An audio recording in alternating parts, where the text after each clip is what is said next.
London, late 19th century. Atop a prominent rise just beyond the city limits, a peculiar mansion stands. It resembles a storybook French château, yet it is not the home of a monarch. This is the Rothschild domain, Waddesdon Manor. Today, we plunge into the obscure history concealing the Rothschilds' gilded residence. To the casual observer, it appears merely as a stunning estate adorned with art and water features. Yet concealed within these boundaries were agreements never reported by the press, visitors whose identities were omitted from official guestbooks, and resolutions that altered the destiny of entire nations. Here the domestic staff possessed more intelligence than government ministers, and private gatherings resembled covert summits. How could a banking dynasty construct such a regal sanctuary while staying out of the limelight? What was the cost of this splendor, and who paid it? Above all, if Waddesdon's masonry could talk, what shadowy realities regarding generational wealth would they divulge? If you appreciate profound inquiries into Gilded Age architecture and the lineages that constructed them, please like, subscribe, and tell me in the comments which estate I should investigate next. Your backing enables these in-depth narratives. Tales begin with structures, for edifices guard mysteries better than humans. Position yourself in Waddesdon's main foyer today. Gaze upward. Gold-leafed ceilings, crystal fixtures capturing the afternoon sun through towering French glass. Tourists shuffle past, cameras elevated, snapping pictures of Renaissance oils and Sèvres porcelain behind velvet barriers. Guides speak in quiet, respectful voices about Baron Ferdinand de Rothschild's refined eye. The atmosphere carries a scent of wax and vintage silk. This is the narrative they wish to present. However, reverse your steps through history. November 1940. The chandeliers are extinguished. Thick blackout drapes suffocate the windows. Adhesive tape marks the panes in X patterns, a primitive defense against explosions. Outside, searchlights scan the Buckinghamshire clouds. Inside, the foyer is frigid and vacant. Portraits oversee uninhabited spaces. During the war, Waddesdon became a hollow husk, the family mostly absent. The household staff was reduced to a bare minimum, while in the cellar vaults, crated and swathed in blankets, masterpieces from London's museums sat out the Blitz in clandestine storage. The National Gallery entrusted this estate with works by Rembrandt and Gainsborough when even British strongholds seemed too exposed. Identical rooms, distinct eras. That contradiction is what Waddesdon was engineered to assimilate. A French Renaissance fortress deposited on an English ridge, a financier's fantasy palace crafted to whisper stability and belonging. Nevertheless, it was erected by a clan that, merely a few generations prior, was prohibited from possessing real estate across much of Europe solely due to their Jewish faith. The Rothschilds constructed Waddesdon to demonstrate their arrival, to show they fit among the landed aristocracy and titled nobility, that their fortune had purchased not just opulence, but something more profound. Security, inclusion, a future. They were mistaken regarding the safety. To comprehend Waddesdon Manor, one must grasp what it was truly protecting. Not merely artwork or prestige, but something more brittle and desperate. The expectation that riches could erect barriers tall enough to exclude the prejudice that had dogged this family across frontiers and centuries. The belief that a flawless estate on an English hill could finally grant the Rothschilds what their financial empire never could. The right to simply exist without apology. The question that haunts every gilded room is this: what do you construct when you know, deep down, that no fortress is eternal? When the terrain beneath your castle has always been disputed. Baron Ferdinand de Rothschild initiated work on Waddesdon in 1874. The last stone was placed in 1889. It took 15 years to transmute a vision into masonry and slate.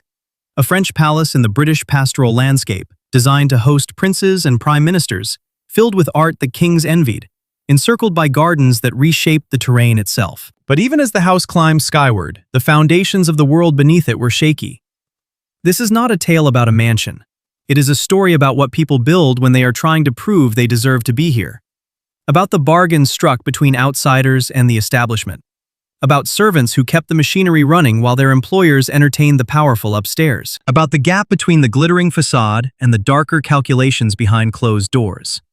It is a narrative about old money, but not the simple fairy tale version. It is the complicated, morally ambiguous, sometimes brutal reality of what old money has to do to survive. The chandeliers at Waddesdon still shine, But if you know where to look, you can still trace the ghosts of tape marks on the windows. The youth destined to create Waddesdon was not expected to outlive his early years. Ferdinand James Anselm de Rothschild was born in Paris in 1839. Frail from birth, pallid and slender, he was the type of child wealthy families guarded with private physicians, costly tonics, and hushed discussions in hallways. His father, Anselm, managed the Rothschild Bank in Frankfurt and Vienna. One uncle controlled the house in Paris, another held London. The family business stretched across Europe, moving gold and government bonds through a web of blood ties and encrypted letters. Ferdinand's brothers were groomed for this empire. They were the robust ones, confident, expected to endure long dinners with ministers, and recall which cousin backed which railway, and which government owed what to which branch of the family. Ferdinand was kept apart, protected, the fragile one. Being weak in a dynasty built on power teaches you things. It teaches you that you are always one illness away from being sidelined, that your worth can feel conditional, that you must prove yourself in ways your healthy brothers will never have to imagine. And it teaches you another survival skill. When the real world feels dangerous, you start building inner worlds you can control. Ferdinand was sent to England for his health. The damp English climate was supposed to be kinder to his lungs than harsh continental winters. An odd prescription, perhaps, but families in fear will believe whatever offers them hope. He arrived as an adolescent, shy, foreign, his English uncertain, his role in the family's great machine undefined. Then, he found love. Her name was Evelina, his cousin. Intermarriage was common among the Rothschilds to keep the banking network tight and inheritances concentrated inside the clan. Evelina was 18. Ferdinand was 26. And this was more than a calculated alliance. Surviving letters between them hint at genuine affection, jokes, shared anxieties, plans for a shared life. They married in 1865. She perished in childbirth 18 months later. The infant died as well. Here the historical record falls almost silent. Victorian men did not easily write about grief, especially Rothschild men who were expected to steady empires and entertain royalty without visible cracks. But Ferdinand's choices speak louder than any diary. He stepped away from the family bank. He loosened his ties to Vienna and Frankfurt, to the financial machinery his brothers navigated with ease. He settled permanently in England and began to collect obsessively. Porcelain, paintings, furniture, manuscripts, objects he could catalog, control, and arrange into precise order. Objects that would never abandon him. By his early 30s, Ferdinand had assembled a collection that could rival public institutions. His London house was overflowing. Rooms turned into storage. Staircases narrowed by crates. Every spare surface became a display. Yet collections like this demand more than walls. They demand a stage. They demand a setting that tells visitors how important these objects are. They demand a castle. The resolve to construct Waddesdon materialized in the early 1870s. Ferdinand would later write that he wanted a seat in the country worthy of his name and position. But beneath the polite phrasing, the psychology is clearer. He was designing a place where he could nail beauty into permanence, a house that would draw in the English aristocracy, who still saw the Rothschilds as foreign upstarts, Jewish, continental, too rich, too quickly, and force them to acknowledge that this banking family understood elegance as deeply as any ancient house. He was shaping a monument to control in a life that had taught him how little could truly be controlled. The wound that drove Ferdinand did not show in photographs, no spectacular accident, no visible scars, but it marked every decision that followed. It guided the choice of French Renaissance style, the boldly impractical hilltop site, the relentless insistence on perfection in every room, the famous weekend house parties that would one day draw the Prince of Wales himself, the future King Edward VII, to smoke cigars in Ferdinand's library and sleep in Ferdinand's guest rooms. See, the house seemed to say, look at what I have made, look at what I deserve, look how I belong. But belonging paid for with gold and architecture is never fully secure. And somewhere in Ferdinand's mind, shaped by childhood illness, sudden bereavement, and the knowledge that his family's place in Europe had always depended on the mood of others, lived a truth he could not quite voice. No matter how flawless the facade, the ground beneath it was never guaranteed. Not for a Rothschild, not in the 19th century, not ever. Still, he would try. The hill in Buckinghamshire was waiting. The hill was a problem. Ferdinand purchased the land near the village of Waddesdon in 1874, Roughly 2,700 acres of Buckinghamshire countryside, rolling fields, ancient hedgerows, and at the center, a bare, windswept hilltop that no sensible architect would have chosen for a major construction project. The locals thought he was mad. Building on a hill meant everything had to be dragged upward. Stone, timber, every brick and beam. Thousands of tons of material fighting gravity on roads that did not yet exist. The nearest railway station sat miles away. The village of Waddesdon itself was tiny, unprepared for what was about to descend on it. When Ferdinand's agents started hiring laborers and placing enormous orders for supplies, the true scale of the plan became impossible to ignore. This was not simply a country house. It was an engineering campaign disguised as architecture. Ferdinand hired a French architect, Gabriel Hippolyte Destailleur, precisely because he wanted something that looked nothing like a traditional English estate. No polite Georgian symmetry. No calm, classical proportions. He wanted a Loire Valley château, the kind of structure French nobles had built in the 16th century when they needed to prove something to their king. The irony was obvious to everyone. A Jewish banker hiring a French architect to build a French palace in England to impress the English aristocracy. But Ferdinand understood symbols better than most. If you cannot be born into old European elegance, you can at least buy its blueprints and reassemble them stone by stone on foreign soil. The real work began in earnest in 1877. First came the hill itself. The bare summit had to be reshaped, leveled, and prepared for foundations that could carry a weight the land had never borne before. Steam engines were hauled in to power the excavation. Workers dug down to bedrock in places, then raised massive retaining walls to hold the altered terrain in place. Then came the approach. Ferdinand commissioned a winding drive that climbed the hill in curves, revealing the house in stages as carriages ascended. The road was not just practical, it was theater. You were meant to feel anticipation rise with every turn. Later visitors would describe the journey as breathtaking, which was exactly what the design intended. Slowly, the house emerged from plans into reality. Pale stone arrived from Bath. Slate for the roof came from Wales. Ornamental carvings were entrusted to craftsmen brought in from France. A central tower, wings stretching east and west. Dozens upon dozens of windows, tall, multi-paned, designed to flood the interiors with light in a way most English country houses never attempted. But there was one part of Waddesdon the guests almost never saw: the basement. Beneath the gilded reception rooms and portrait galleries lay a hidden maze of servant corridors and service spaces, kitchens, sculleries, storage vaults, wine cellars. An entire underground infrastructure built to keep the great house functioning while remaining effectively invisible. The servants' wing was physically and socially separated from the world upstairs. Staff entered through different doors, used different staircases, and moved along carefully planned routes that ensured they would not cross paths with family or guests unless summoned. None of this was unusual for the era. Every great house drew a hard line between above and below, but the scale at Waddesdon pushed that system to an extreme. Ferdinand employed dozens of staff, and once the estate was fully operational, the number would rise to well over 100.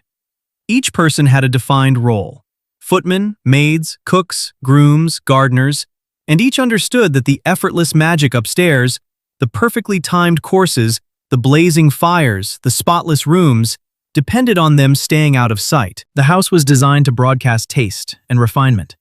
Yet beneath that display, it functioned like a precision factory. Every dinner party required hours of planning and preparation. Every weekend gathering demanded logistics that bordered on military. The servants knew it, the family knew it.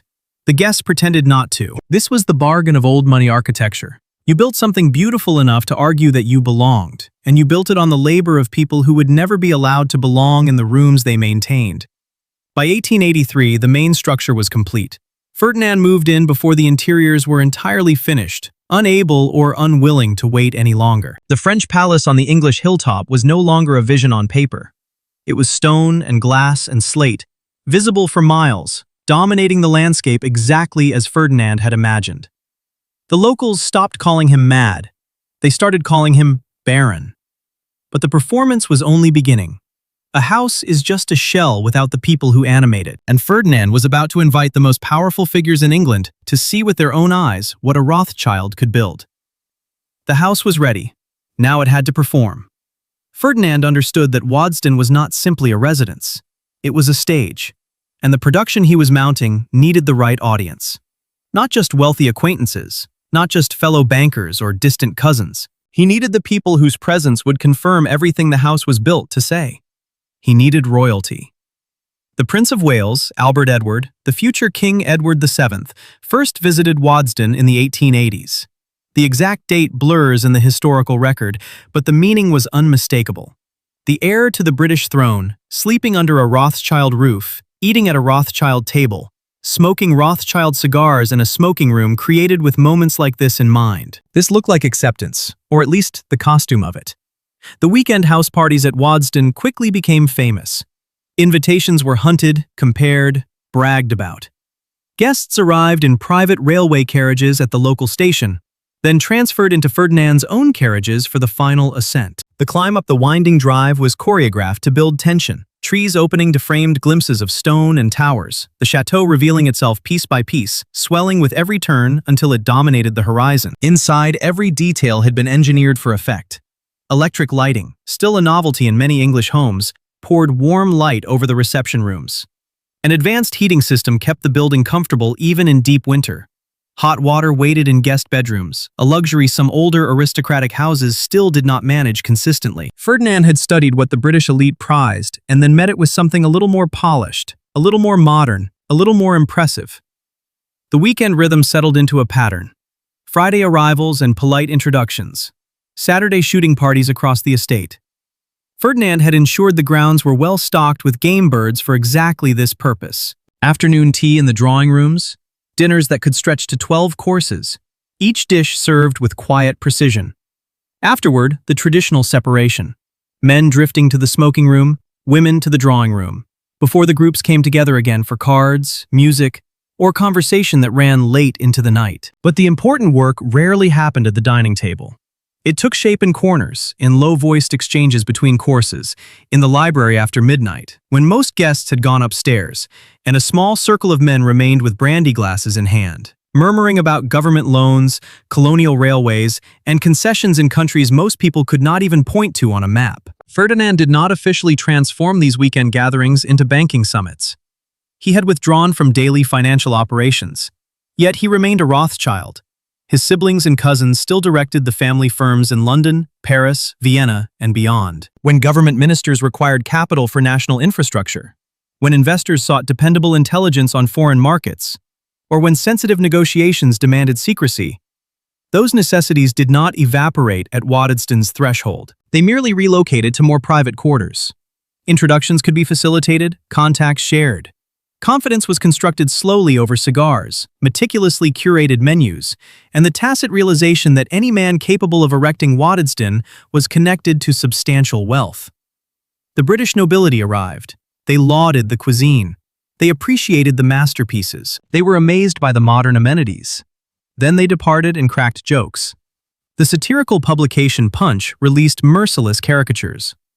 Rothschild figures were depicted with distorted features, clutching bags of gold, encircled by emblems of avarice. These cartoons mingled jealousy with mockery. Yes, the Rothschilds possessed staggering riches, but they were still regarded as interlopers, foreign, Jewish, too wealthy, too rapidly. Regardless of how impeccable their French chateau or how glittering their guest roster, they were still, in the view of many, not genuinely English. Ferdinand saw the sketches. He heard the parlor witticisms about Jewish millionaires attempting to buy their entry into the landed gentry. He kept his responses concealed. What public statement could he have made that wouldn't exacerbate the wound? Protesting would only confirm the insults had struck a nerve. So, he retaliated in the only manner he deemed effective. He escalated. More artwork, more visitors, more exactitude. If the estate was whispered about as too lavish, he made it more brilliant. If his hospitality was disregarded as excessive, he made it flawless. The antidote to exclusion was to become so triumphant, so essential to the social tapestry, that overlooking him would appear absurd. And in many respects, the tactics succeeded. The Prince of Wales continued to visit. Other royals ensued. Cabinet members, envoys, and foreign dignitaries joined the guest lists. Waddesdon transitioned from a novelty to a staple, chic, a mandatory halt on the circuit for anyone of consequence in that sphere. Yet, late at night, when the final carriage lights had faded down the avenue and the staff had removed the last goblets, Ferdinand occasionally wandered the mansion alone, past the portraits he had salvaged and acquired, through chambers appointed with items that once belonged to French royalty, standing inside a château that had cost a fortune and required 15 years to bring from concept to reality. The performance was faultless. The spectators cheered. The social diary validated his achievement. But one query hovered beneath the acclaim. Was he secure yet? Had this finally been sufficient? The truthful response? The one he could never quite shake was always identical. Not yet. Not completely. So the weekends persisted. The trains continued to arrive. The rooms remained occupied. And Ferdinand kept demonstrating, again and again, that he belonged in a realm still determining whether it would ever fully admit him. Ferdinand passed away in 1898. He was 58. He never remarried after Evelina, never had offspring. The estate he had spent 15 years constructing and roughly 2 more decades refining, the castle intended to proclaim permanence, to demonstrate belonging, to safeguard a Rothschild future in England, suddenly lacked a direct heir. This was the defect in utilizing architecture as evidence of stability. Edifices outlast their creators, and when the creator dies without progeny, all those carefully positioned stones become another's burden. The legacy moved laterally. First to Ferdinand's sister Alice, then after her demise in 1922 to her son James. The property remained within the clan, but the emotional blueprint altered. Ferdinand had generated Waddesdon as an extension of his own narrative, his aesthetic, his sorrow, his frantic need for acceptance. His successors inherited the masonry, but not the trauma that had compelled him to stack it on a hill in the first place. For them, Waddesdon was simply a vast, costly residence. James sustained it. He entertained visitors. He continued adding to the assemblages. But something essential had shifted. The chateau that was supposed to personify arrival and security began to feel more like a museum to its originator. The chambers turned into stage sets for a production whose initial significance was slowly fading from memory. And beyond the estate walls, Europe was transforming in ways that made Ferdinand's dream appear increasingly brittle. In the late 19th century, the Rothschilds had attained the zenith of their influence. 5 branches across 5 capitals, London, Paris, Vienna, Frankfurt, and Naples, moved currency and data faster than most nations could. They funded railroads, underwrote conflicts, and helped finance the British acquisition of the Suez Canal. Their surname became a synonym for international finance itself. That very prominence made them ideal targets. Antisemitism, never far from the surface in European life, grew more vocal and organized. It ceased being merely parlor prejudice or casual exclusion and solidified into agendas and platforms. Political factions were constructed around it. Newspapers published intricate conspiracy theories about Rothschild domination of cabinets and markets. A notorious fabrication, the so-called protocols, circulated extensively, purporting to reveal Jewish schemes for global hegemony. The Rothschilds were cited by name repeatedly. Their affluence and cross-border reach, the very attributes that had made them indispensable, were rebranded as proof of malevolent influence. To anti-Semites, the fusion of being Jewish and successful turned them into emblems for every anxiety about modern finance, capitalism, and societal shifts. From Buckinghamshire, Waddesdon seemed invulnerable. The English pastoral landscape felt removed from the fervor of the continent. England, people assured themselves, was distinct, more stable, more tolerant. The Prince of Wales had visited. The family had been woven cautiously, conditionally, but still woven into British high society. Missives from kin on the continent told a different tale. They spoke of new regulations, restrictions on where Jews could reside, quotas limiting the professions they could enter, political movements explicitly targeting Rothschild banks and holdings. In Austria, in Germany, in France, the terrain beneath the family's power was beginning to tilt. The castle Ferdinand had raised as a monument to safety now sat in a world that was becoming less secure by the year. James de Rothschild, overseeing Waddesdon in the 1920s and 1930s, faced a quandary he could never fully solve. Should he maintain the house exactly as his uncle had envisioned it, a monument to arrival and permanence, even as European anti-Semitism turned more menacing? Or should he concede that the security Waddesdon was meant to symbolize had always been conditional at best? He opted for preservation. The weekends persisted, the collections grew, the gardens remained pristine, Waddesdon stayed brilliant, but the significance of its grandeur was mutating. The house no longer felt like proof that the family had arrived. It was starting to resemble a fortress, a place to retreat to when the exterior world grew hostile. and that exterior world was darkening rapidly. By the mid-1930s, reports from Germany could not be dismissed. Jewish enterprises were being confiscated. Jewish families were pushed out of employment, homes, public life. Rothschild properties in Frankfurt and Vienna came under direct threat. Relatives fled to London, to Paris, to anywhere that still seemed relatively secure. The Nazi propaganda apparatus fixated on the Rothschild name.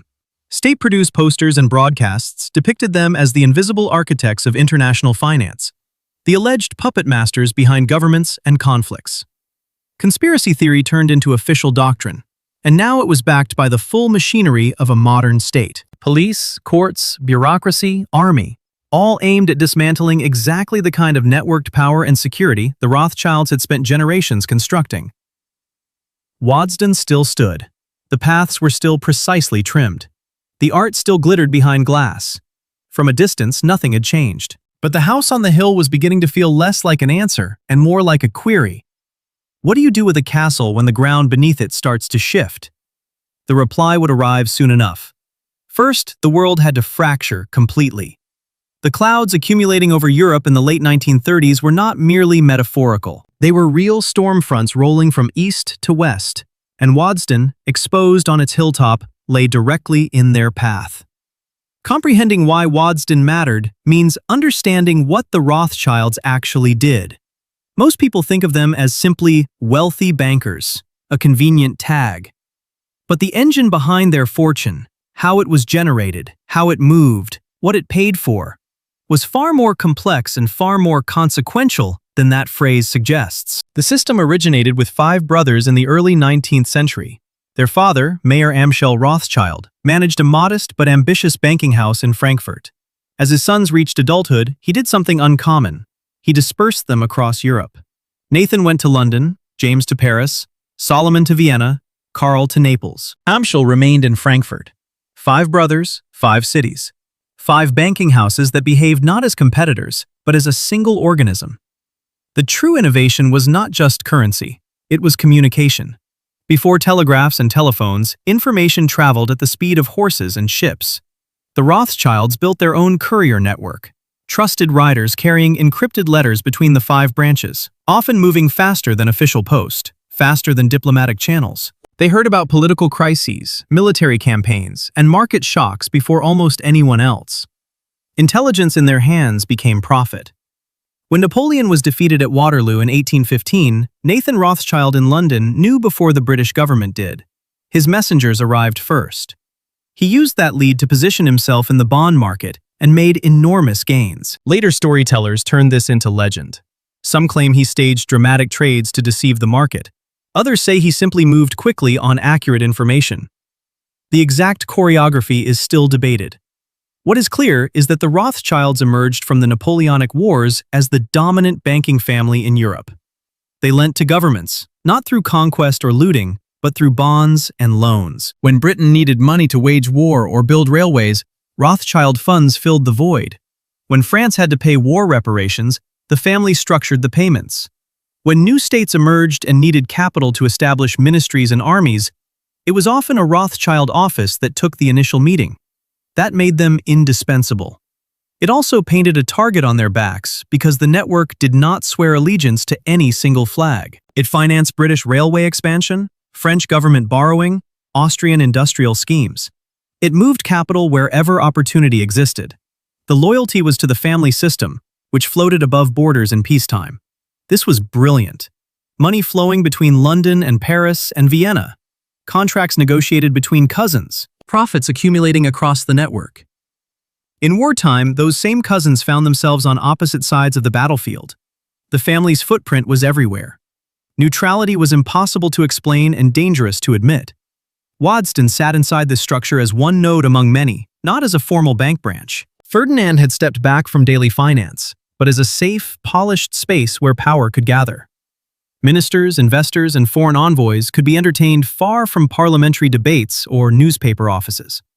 Conversations that would have looked suspicious in a counting house could happen over dinner or during a walk through the gardens without a single ledger in sight. Those glittering weekend parties doubled as quiet reconnaissance missions. They built relationships. They refreshed alliances. For Ferdinand and later for James, This was how you maintained the family's position without signing checks in front of guests. You did it by knowing everyone, hearing everything, and making sure the people who mattered felt comfortable in your house. Who turned up at Waddesdon mattered as much as what they did there. A cabinet minister staying for 2 nights meant a direct line into government thinking. A foreign diplomat shooting pheasants on the estate meant early rumors about shifting borders or trade deals. The Prince of Wales lounging in the library with a cigar signaled royal favor, which translated into easier access at every level of British society and politics. The house was never just one thing. It was a display of taste, a social magnet, and quietly a piece of financial infrastructure. A place where information, trust, and influence circulated as efficiently as money. The moral tangle behind all this was rarely discussed in public. The Rothschilds funded hospitals, schools, charities, water systems. They also financed wars, colonial ventures, and policies that enriched certain countries while draining others. The same loans that built rail lines across Europe helped extract raw materials from Africa and Asia. The same network that calmed markets concentrated extraordinary power inside a very small circle of related families. Whether Ferdinand, wandering his galleries at night, wrestled with these contradictions is something the archives do not tell us. There are no confessional diaries explaining how he squared Rembrandt on the wall with the battles and bargains that had paid for them. What we do know is that he understood the core bargain. The chateau on the hill existed because the money machine existed. And the money machine functioned because it was fast, transnational, and loyal to no entity but itself.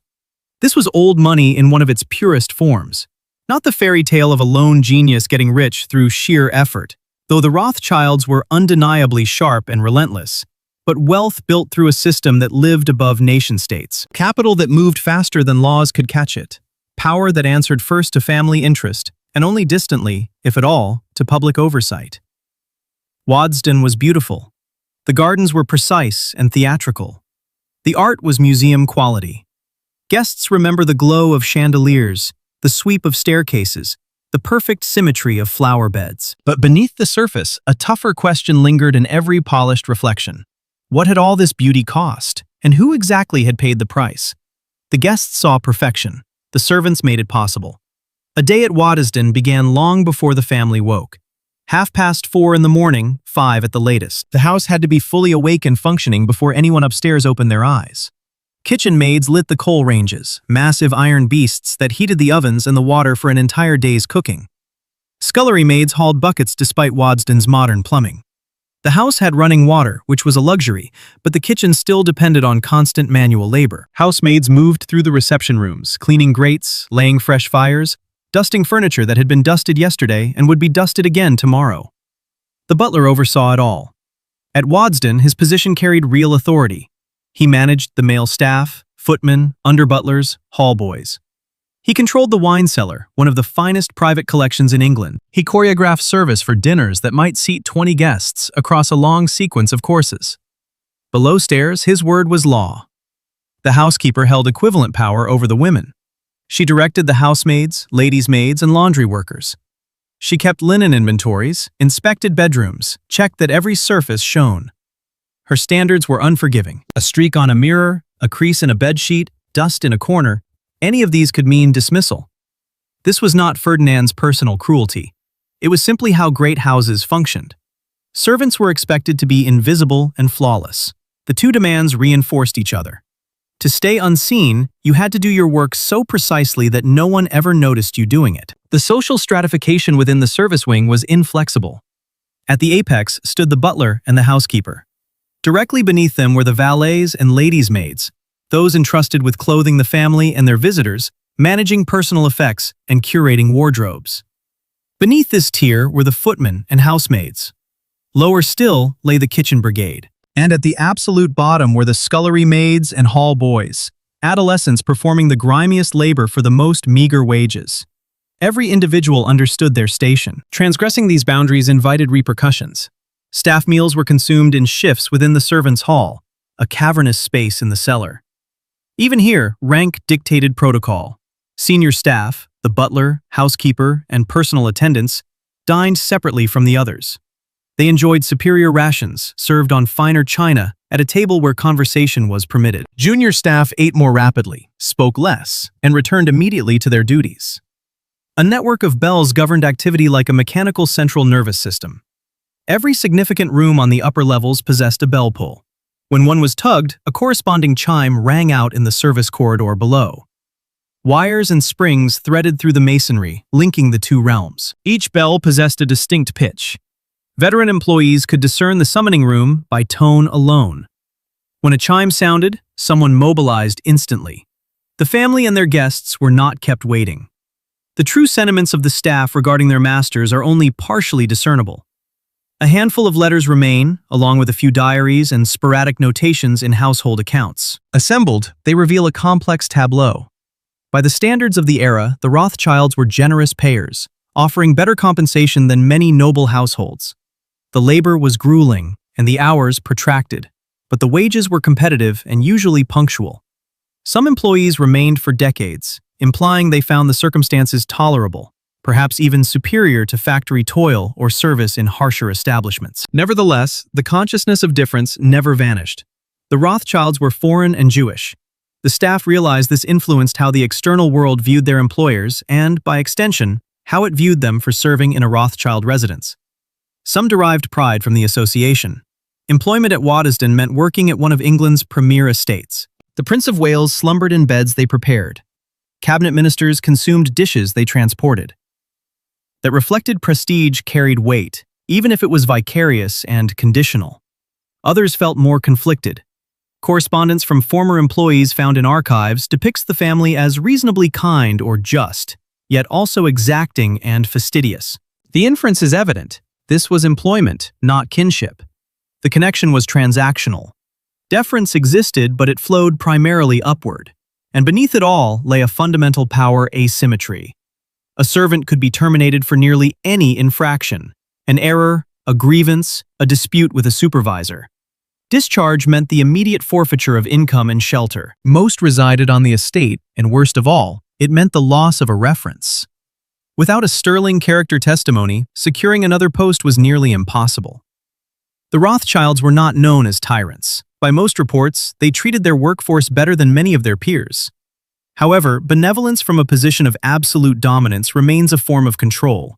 A lenient master is still a master.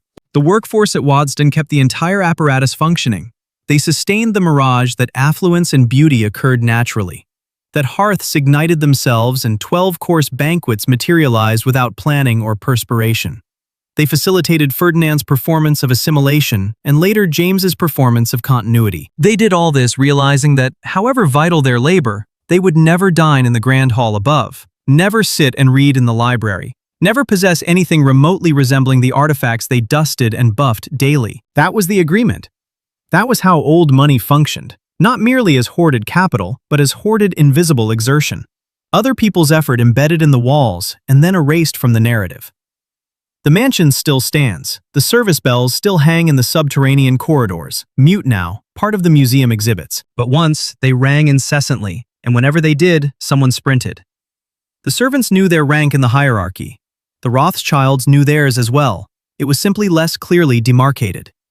In 1898, the same year Ferdinand passed away, a cartoon was published in a French periodical.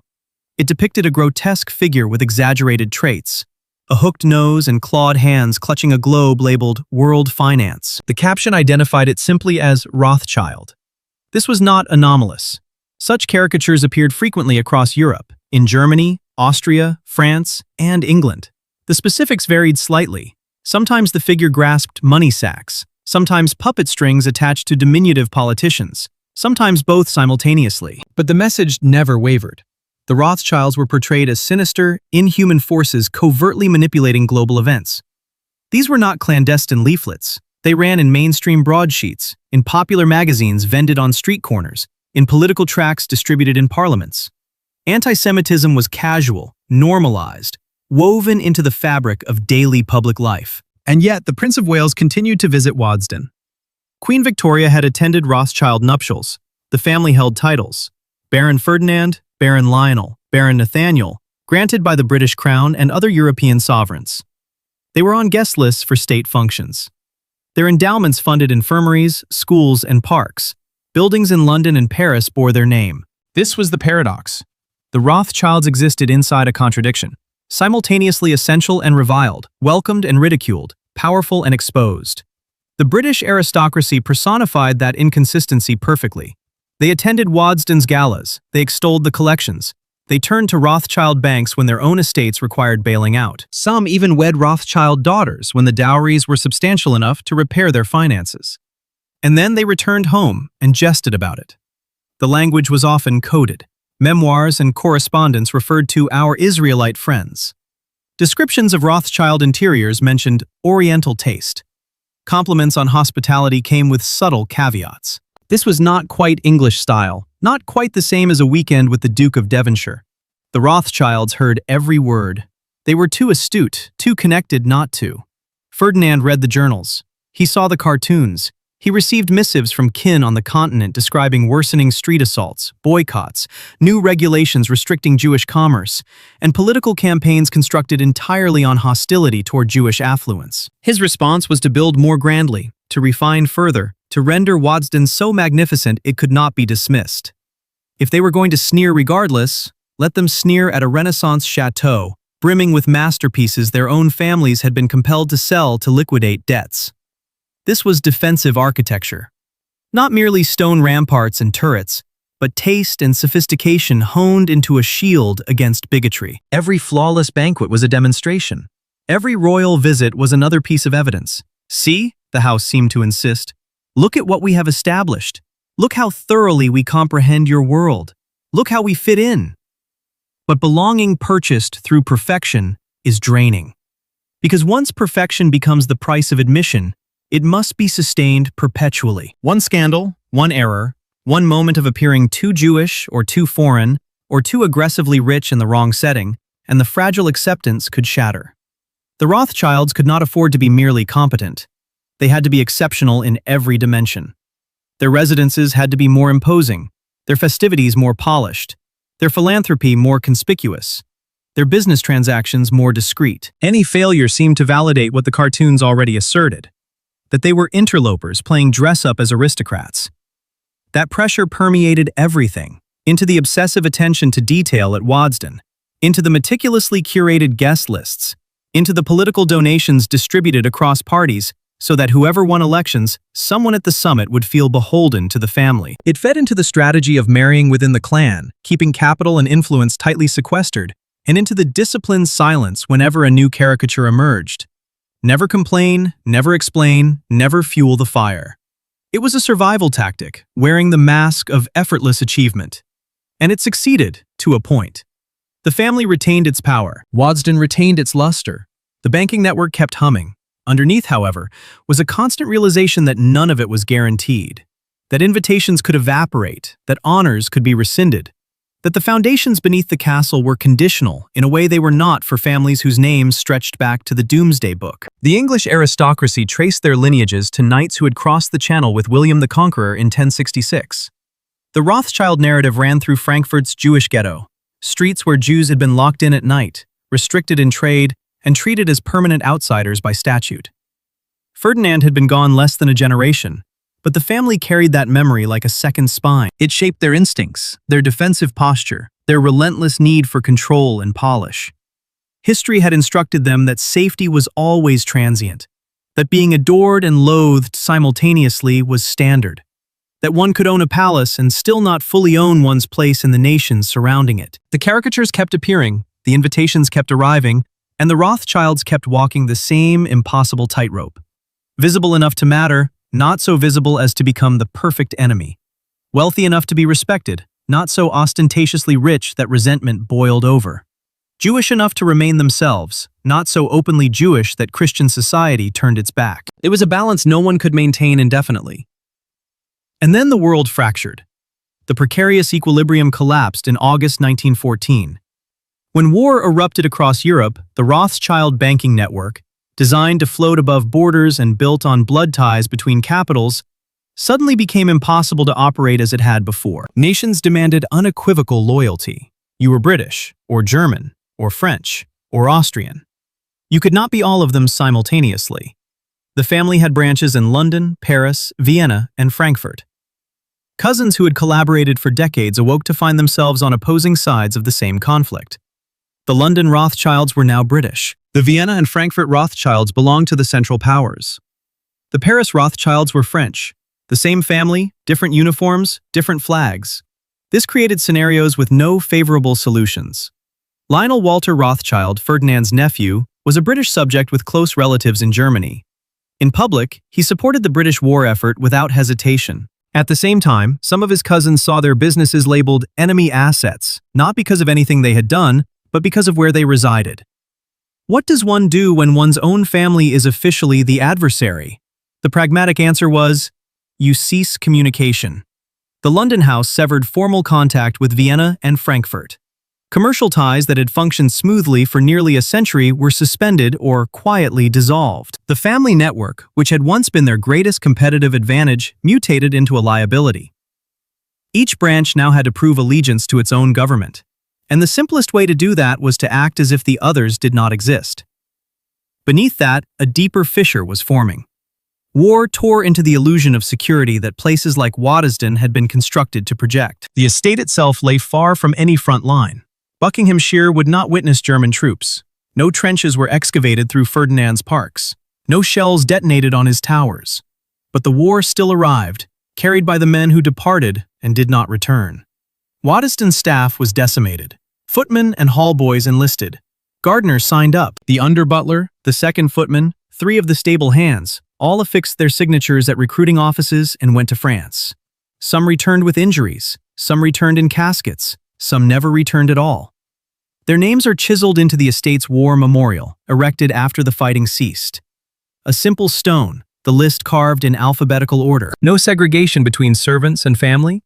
In death, for once, the hierarchy fell silent. The house persisted, but only barely.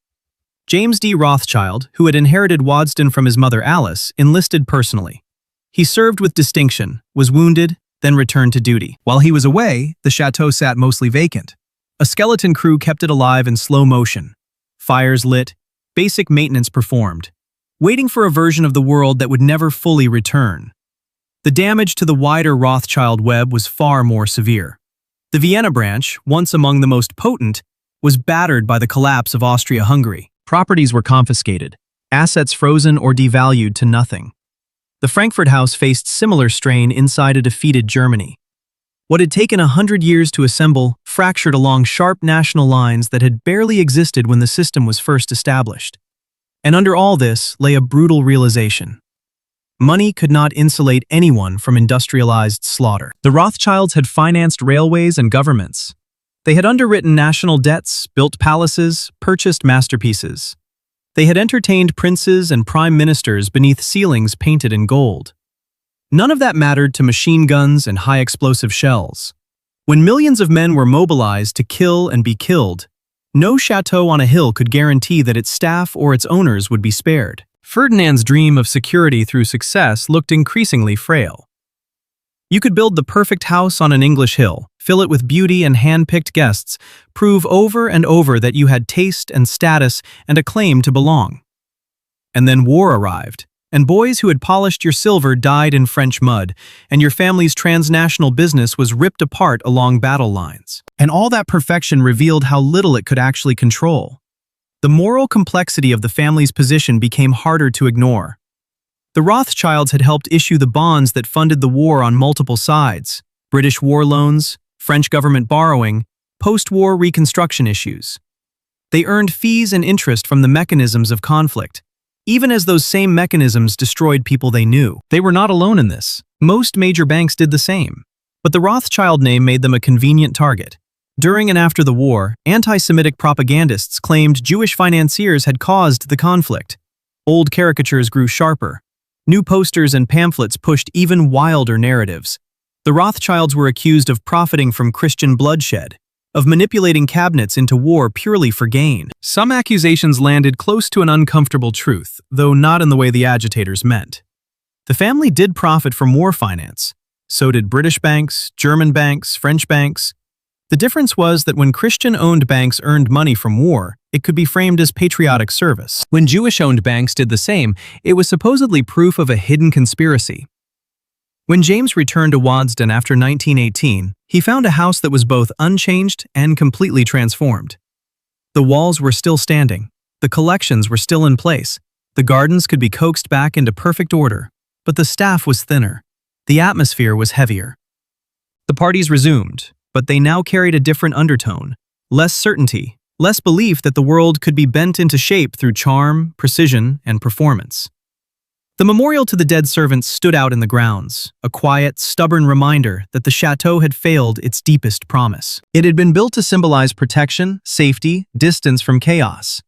Yet the chaos had arrived anyway, and it had taken young men who had laid fires, polished silver, served wine, and trimmed hedges. Men who had kept the illusion running. Their names in stone were now the most honest thing on the estate. Fixed, unarguable, permanent in a way that Ferdinand's social engineering had never truly been. The war ended in 1918. But for Waddesdon and for the family who raised it, something fundamental had been shattered. The belief that wealth could purchase lasting safety was gone. And beyond the horizon, something even worse was gathering. The parties returned, but they were different now. James de Rothschild reopened Waddesdon fully in the early 1920s. The house was scrubbed from attic to basement. The gardens were coaxed back into symmetry. Staff were rehired, though never quite to pre-war numbers. The chandeliers blazed again. Guests returned for weekends that, on the surface, looked remarkably like the ones Ferdinand had hosted 3 decades earlier. But underneath the shine, everyone could feel how thin the veneer had become. The interwar years were strange for places like Waddesdon. On one hand, there was a kind of stubborn glamour. Fast cars now pulled up on the drive. Rolls-Royces, Bentleys, gleaming machines that made the old carriages look like museum pieces. Jazz crackled from gramophones. Women's hemlines rose. Cocktails began to edge out the rigid, multi-course Victorian dinners, although those still appeared when the occasion demanded ceremony. This was modernity arriving at the chateau. New money mixing with old. American heiresses buying European titles, social rules loosening where once they had been carved in stone. In theory, this should have made life easier for the Rothschilds. If the old barriers were lowering, if society was opening up, then a family of Jewish bankers with a French chateau in England ought to fit more naturally into the scene. But anti-Semitism was modernizing too. In Germany, the Weimar Republic lurched between inflation, coups, and street violence. The Nazis started as a fringe party in the early 1920s, then grew, then turned into a serious threat. Their propaganda fixated on Jewish finance and gave it a face. They did not talk about bankers in the abstract, they used names. Rothschild appeared again and again in their pamphlets and speeches, shorthand for everything they claimed was poisoning Germany. There was nothing subtle about it. Nazi newspapers printed lists of Jewish-owned businesses to boycott, directories of Jewish professionals to avoid, brochures and posters that openly called for Jewish wealth and influence to be smashed. The Rothschilds sat at the top of many of these lists. Perfect symbols for a hatred that needed an easy target. News of this reached Waddesdon in letters from relatives still in Frankfurt and Vienna. The tone darkened with each year. Business restrictions, exclusion from clubs and societies, beatings in the street, shop windows smashed. The German and Austrian branches of the family were under growing pressure. Properties were seized under legal pretexts, bank accounts frozen.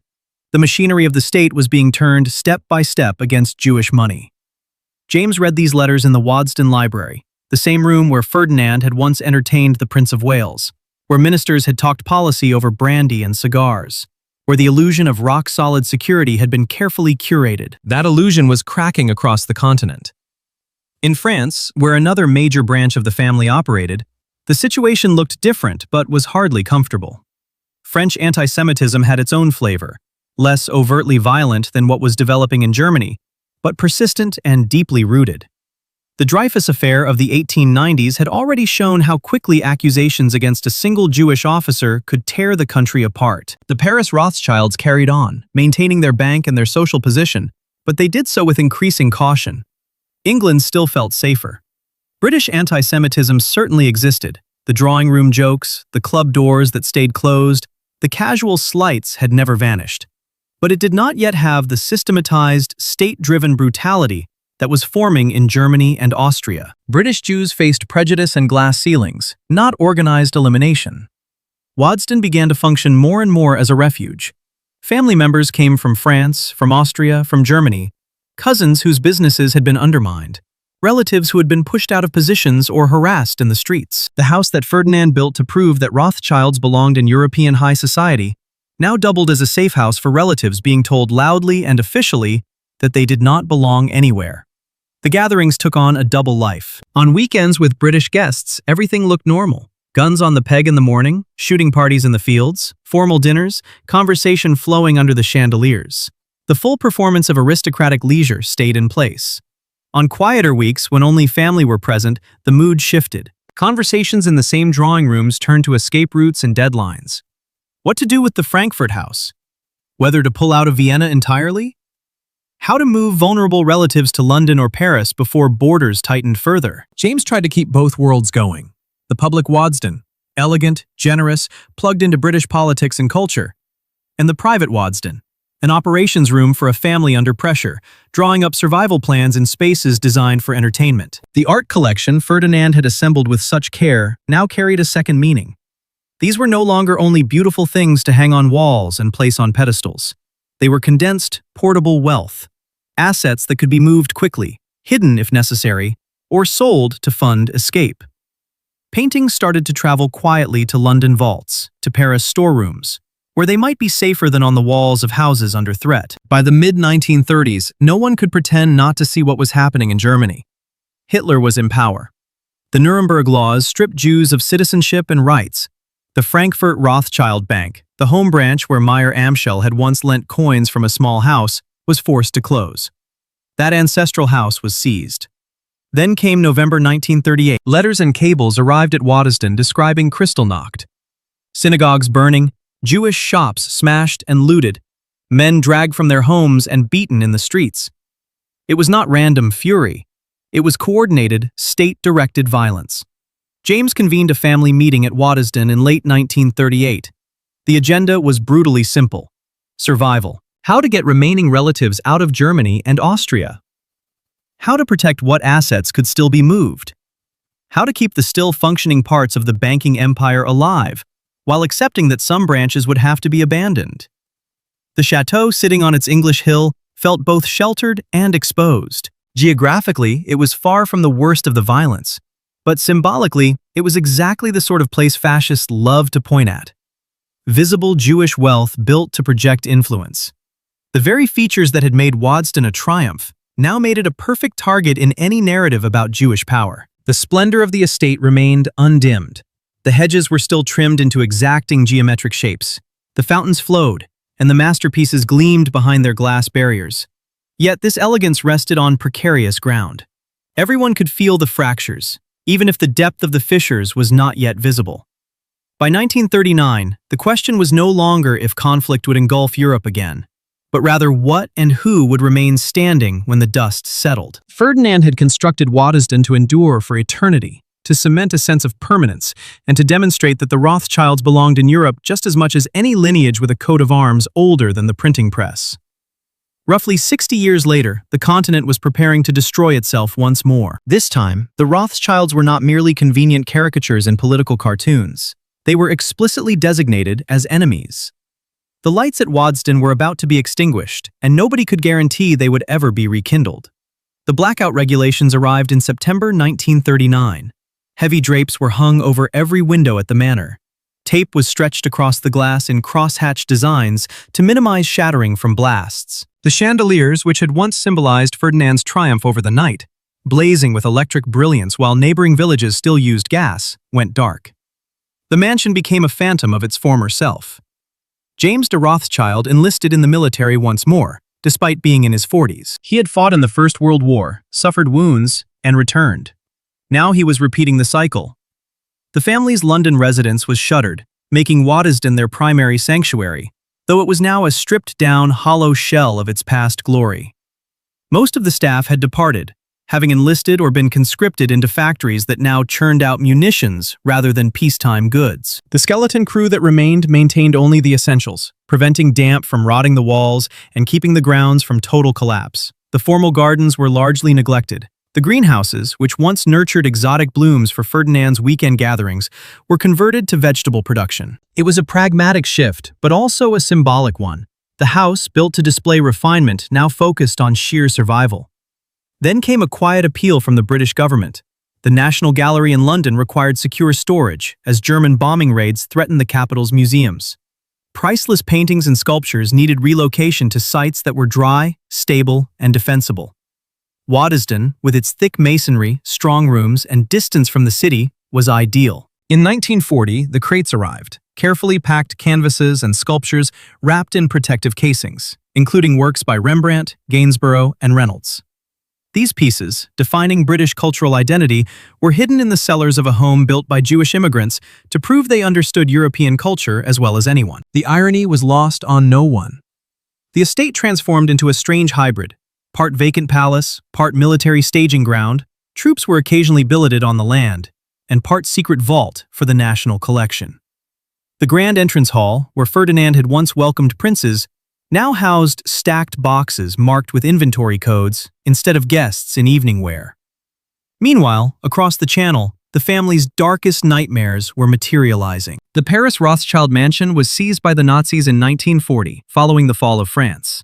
German officers commandeered the rooms. Hermann Goering personally selected items from the Rothschild collection for his private hoard. This theft was not random looting. It was calculated, documented, and enforced by the Nazi state. Properties in Vienna had already been confiscated. The Frankfurt house was destroyed. Relatives who failed to escape were murdered. The precise toll will never be fully known, as Holocaust records were fragmentary and often deliberately destroyed. But members of the Rothschild family perished in the camps. The name that once signified immense wealth and influence offered no shield against a machine designed for extermination. Letters arrived at Waddesdon sluggishly via neutral nations and slowed channels. Each missive brought grimmer news. Cousins missing, homes emptied, businesses dissolved by decree, and bank accounts drained under the guise of law. The European network that had taken 5 generations to construct was being methodically dismantled. James, serving in British uniform, absorbed these updates between his duties. The psychological strain was brutal. He was fighting to defend Europe while discovering that Europe was eradicating his family's place within it, battling for civilization, while that very civilization demonstrated its capacity for barbarism. Waddesdon itself stood firm.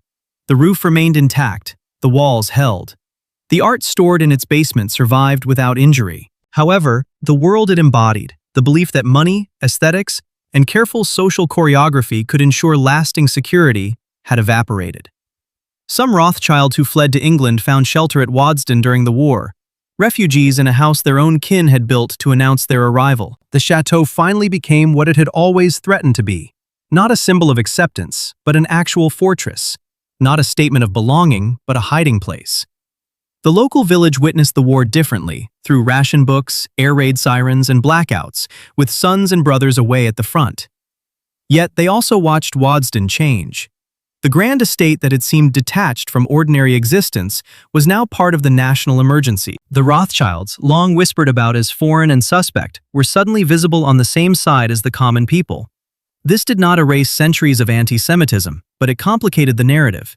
It was difficult to claim the Rothschilds were disloyal when James wore British khaki and Waddesdon's cellars sheltered paintings the whole country claimed as its own. By 1945, the conflict in Europe stumbled toward its conclusion. The crates in Waddesdon's basement were unsealed and returned to London. The National Gallery reclaimed its works unharmed. The house had fulfilled its duty, protecting what was placed in its care. Yet when James returned home and paced the echoing halls, the victory felt hollow. The building remained, and the British branch of the family had survived. But the web that once stretched across Europe was shattered. Continental branches were gone or gutted. Family members were dead and properties erased. The banking empire that once slipped easily across borders was now restricted to a handful of nations where the Rothschilds still retained a foothold. Ferdinand's château had survived the war in stone and slate, but the world it was built for, the aristocratic, cosmopolitan Europe, where powerful families could operate above nations, had vanished. What does one do with a palace designed for a reality that no longer exists? That question would define the next chapter of Waddesdon's history. First, someone had to determine if keeping it was even feasible. James walked through Waddesdon in 1945 and saw a problem with no obvious answer. The house was structurally sound, the art collection intact, and the grounds could be revived with sufficient money, time, and labor. But the economic reality was savage. Maintaining a chateau of this magnitude required an enormous cash flow. In this new world, that expense needed a justification. Before the war, the reason was clear. Waddesdon was social infrastructure for the family's banking power, a stage for entertaining, building relationships, and reinforcing the Rothschild position in British high society. The house was not merely a cost, it was a tool, an investment in influence and access. Post-war Britain was an entirely different landscape. The aristocratic system Ferdinand had spent his life trying to penetrate was collapsing. Inheritance taxes and death duties were smashing landed estates across the country. Country houses were being stripped, abandoned, demolished, or converted into schools, hospitals, and military colleges. The great weekend house parties were ending, not because people ceased desiring them, but because almost nobody could afford to host them. The Rothschild banking operations had survived, but in a reduced, reshaped form. The old European network was fractured.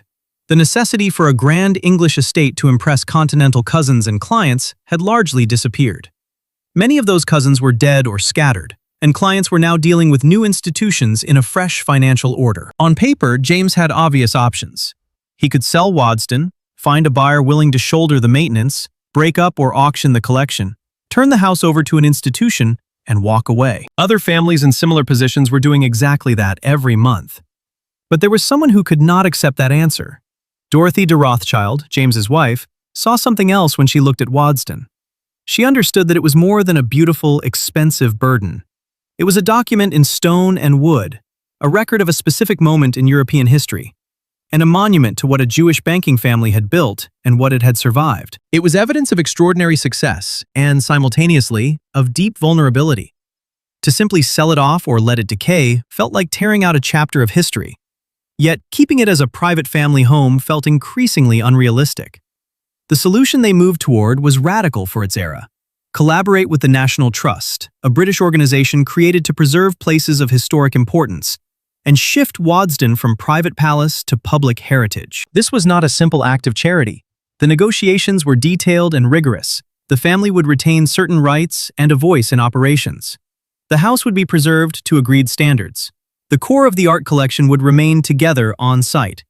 Public access would be offered but carefully controlled so that the property was protected, even as people who would never have been invited in Ferdinand's day could finally walk through the rooms. Agreeing to this meant admitting something Ferdinand had spent his life resisting. That Waddesdon's greatest value now lay in its historical significance, not in its use as a private status symbol. That its importance went beyond the family, and that the surest way to save what he had created was to surrender exclusive ownership of it. James died in 1957 before the full transition could be completed. Dorothy carried the project forward. The formal arrangement with the National Trust was finalized in the 1950s, though the family remained involved in management and continued to add pieces to the collections. Waddesdon acquired a new identity, no longer a private residence performing aristocratic belonging, but a museum and heritage site trying, at first cautiously, to acknowledge its layered history while preserving its visual splendor. However, real preservation demanded honesty, and honesty meant asking questions that earlier generations had mostly avoided. What exactly had Ferdinand been doing when he built this place? How specifically had the money been earned that paid for every stone and painting? Where were the stories of the people downstairs, the servants whose labor had made the illusion of effortless luxury possible? How did anti-Semitism shape the family's choices? What compromises had they made to survive inside a system that never fully accepted them? For decades after opening to visitors, the official narrative stayed on safe ground. Guides discussed the architecture, the provenance of the paintings, and the brilliance of Ferdinand's taste. Guests walked through rooms hearing about French furniture, Sèvres porcelain, and Renaissance portraits. Almost nothing was said about the lives lived here or the political storms raging outside the windows. It was comfortable history, beautiful history, a version of the past that allowed people to admire wealth and culture without having to think too hard about how either was acquired. It was also incomplete. As time passed and new historians and curators took charge, pressure grew to widen the frame. The archives were opened properly. Boxes in attics and storerooms were examined. Servant records were read, letters between family members decoded, and account books combed through. Slowly, a different picture came into focus. Ferdinand was not just a refined collector. He was a man marked by illness and grief, building a fortress against loss and rejection. The lavish weekend gatherings were not merely scenes of sophistication. They were strategic enactments, choreographed to purchase a sense of inclusion that was always tentative. The domestic staff were not faceless drones. They were individuals with distinct identities, aspirations, and severely restricted options, operating within a hierarchy that leveraged their toil. Even if their employers were comparatively benevolent, the estate began to narrate the servants' biographies as well. The goal was not to obliterate the splendor, but to contextualize it. Not to negate Ferdinand's triumphs, but to interrogate their price, who paid it, and why. The shift was incremental and faced pushback. Some guests desired the storybook edition, the radiant château, the spectacular banquets, the uncomplicated saga of exquisite taste and victory. Others sought the comprehensive version, the knotty, ethically complex reality of what dynastic wealth entails and what it extracts from those within its orbit. Liberated from its former role as a private palace, Waddesdon could finally realize its latent potential as a historical document, evidence. It became a site where the past is preserved not merely for adoration, but for comprehension. The lingering question remains whether the public is ready to hear that unvarnished chronicle. Once the gates were flung open, the attics of Waddesdon revealed secrets that had escaped serious scrutiny. There were crates of documents, decades of household ledgers, employment files for staff whose names were absent from glossy guidebooks, private correspondence debating topics deliberately omitted from the polished anecdotes, and invoices detailing exactly what Ferdinand spent on every chandelier, canvas, and masonry block. In the 1990s and 2000s, a fresh wave of curators and historians approached this archive methodically. What they uncovered added nuance to every tidy legend about the estate. The personnel files were particularly illuminating: names, ages, roles, salaries, and grounds for recruitment or termination. Over the decades, hundreds of people served at Waddesdon. Most lasted only a few years. Some remained for 20 or 30. A handful were fired for causes ranging from understandable theft and chronic unreliability to pregnancy, which meant immediate dismissal for many women, regardless of their circumstances. The payroll ledgers were exact. A head housemaid in the 1890s earned roughly £30 annually. A scullery maid received about £12. The butler commanded closer to £80 plus room and board. For the era, these were competitive rates, superior to what many aristocratic estates provided. But context alters the perspective. Ferdinand frequently dropped thousands of pounds on a single masterpiece. In certain years, the total payroll for the entire household amounted to less than the cost of one significant work of art. Such inequality was standard for the age. However, seeing it tabulated in columns of ink made the class structure feel brutally tangible in a way that euphemisms like skilled domestic staff never could. Private family letters unveiled insecurities that the public Waddesdon had always concealed. Ferdinand wrote of his isolation in England and the casual anti-Semitism he encountered, even among guests happy to dine at his table. The knowledge that, regardless of the house's perfection, a segment of British society would always view him as an alien suspect. Later correspondence from the interwar period tracks the mounting dread regarding European anti-Semitism, discussions on shifting assets, concerns for relatives in Germany and Austria, and calibrated calculations on how Jewish to appear publicly. If you were too visible, you became a convenient target. Too invisible, and you risked forfeiting community, identity, and leverage. These revelations were unsettling. They dismantled the myth of Waddesdon as a linear success story, yet they were essential. They demonstrated that even immense riches could not completely insulate a Jewish family from the bigotry of their time. They showed that the performance of belonging was ceaseless, draining, and never fully concluded. The castle on the hill had always been more fragile than it appeared from the driveway.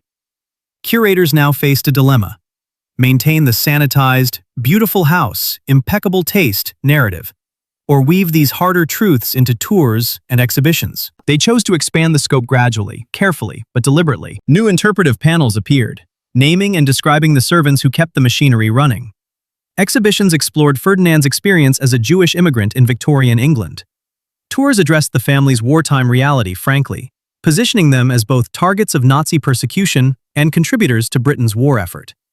For some visitors, this was unwelcome. They arrived seeking a fairy tale: elegant salons, glittering crystals, an uncomplicated fantasy of how the other half lived. They did not wish to contemplate class exploitation, religious prejudice, or the moral tangle of banking fortunes.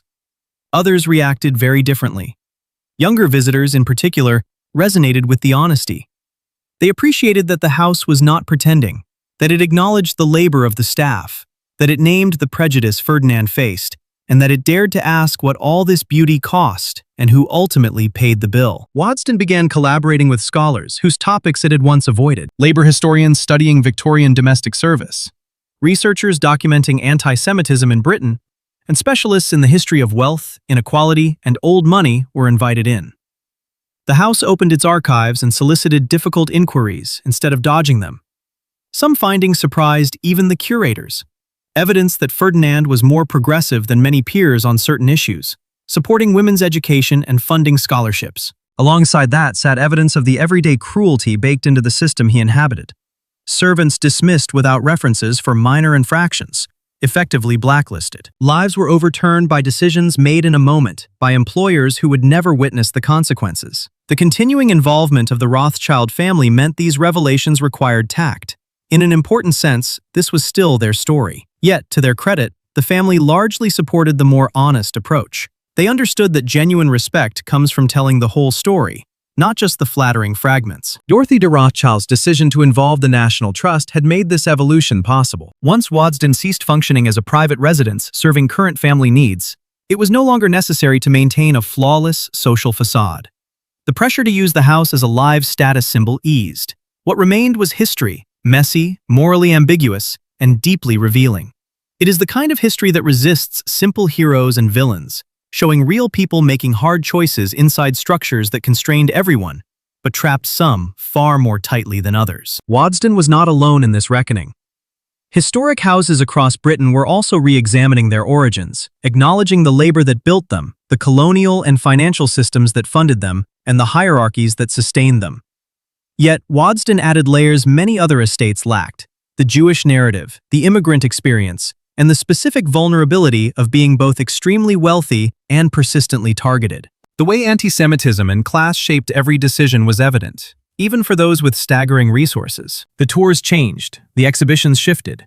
The house became less about uncritically celebrating old money and more about examining it, taking it apart, understanding its mechanics, and asking what lessons it leaves behind. Some visitors still come simply to see beautiful rooms, and that is fine.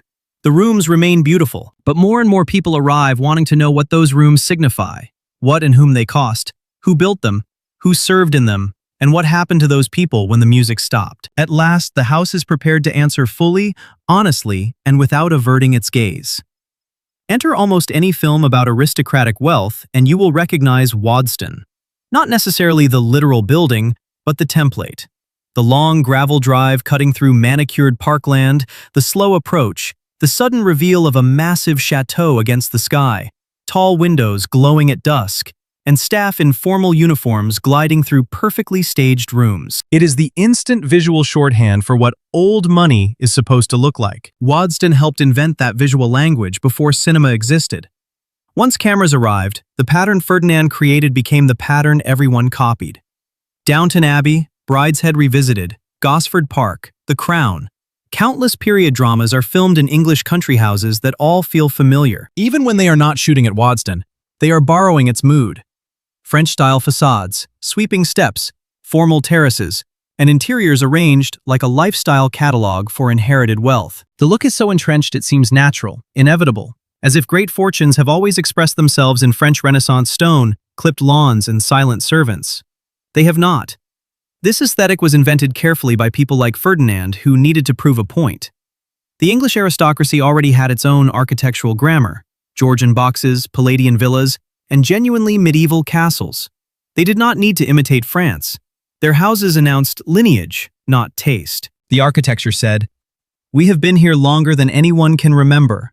Ferdinand's generation of outsiders could not say that. So, they made different claims. Not ancient bloodlines, but flawless taste. Not centuries of inheritance, but mastery of culture. Not, "We have always been here," but "We understand Europe better than you think." The French chateau style was perfect for this. It declared, "I know the codes of civilization so well I can lift them from the Loire and replant them on an English hill." It worked so effectively that it became the global template. American Gilded Age tycoons copied the playbook. The Vanderbilts built Biltmore in North Carolina, an even larger French chateau intentionally modeled on Loire Valley houses. The Astors, the Rockefellers, and the rest of the industrial fortunes all gravitated toward European styles that screamed sophistication instead of frontier money. They were doing exactly what Ferdinand had done, using architecture as a resume, turning buildings into credentials that said, "This is not just cash, this is culture." Today, Instagram and social media amplify the same script. Waddesdon's official feeds show hundreds of thousands of people the same set pieces. The parks in autumn, Christmas lights wrapped around stone, the fountain at the blue hour. Every image reinforces the aesthetic. This is elegance. This is aspiration. This is what success should look like. What those posts rarely show is everything you have just followed through 13 chapters. They do not show Ferdinand pacing the house at night, aware the building would never fully buy the belonging he craved. They do not show servants stumbling out of bed before dawn to make sure luxury looked effortless by lunchtime. They do not show the antisemitic caricatures, the confiscated houses, or the emergency family meetings about escape routes when Europe turned lethal. The aesthetic is gorgeous. The context is ruthless. That gap between image and reality is what old money has always depended on. The performance works because most people only ever see the costume. They see the facade, not the calculation, the lawns, not the labor, the glamorous dinner, not the anxiety humming under the table. Knowing this does not make Waddesdon less impressive. If anything, it makes it sharper. The house stops being just a pretty backdrop and becomes a document, a case study in how wealth performs legitimacy, how outsiders manufacture belonging, and how power dresses itself up as taste. Modern viewers binging Downton Abbey or buying tickets to tour Waddesdon are stepping straight into a fantasy that people like Ferdinand helped design. The fantasy says, there was once a time when wealth was noble and tidy, when the rich were gracious, when servants and masters accepted their roles, and when the system worked. It never actually worked like that. Servants resented their limits and feared dismissal. Employers worried constantly about status, scandal, and collapse. The machine produced beauty by burning through human effort and calling it order. Yet, the fantasy endures because the aesthetic is addictive. French chateaux on English hills really are beautiful. Candlelit dining rooms look incredible on camera.